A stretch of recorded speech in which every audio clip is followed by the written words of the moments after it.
Hello at welcome back sa aking channel. Carlo Aquino birthday surprise ng asawa nito na si Charlie Dizon sa kanya.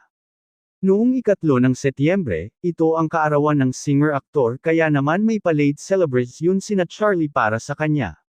Isang napaka-espesyal na sorpresa ang inihanda ng kanyang asawang si Charlie Dizon.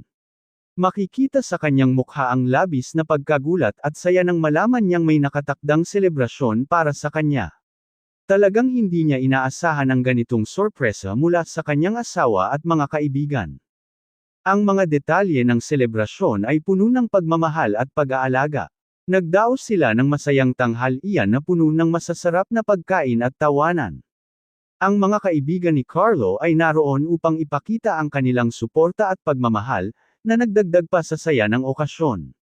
Narito at ating panuurin ang kabuuan ng video pero bago yan maaari po kayong mag-subscribe para laging updated sa iba pang kaganapan. Happy birthday to you. Happy birthday to you. Happy birthday, happy birthday, happy birthday to you. Come on. Say your wish. Say your wish. Wish, wish, wish. Thank you! Happy birthday. Ito pala yung pinag-rap? Nagulat din ako. Si Tess lang yan ako wala eh. Happy birthday. Baka sa may card nga. Ano ba yung card? Ano ba yun? Eh.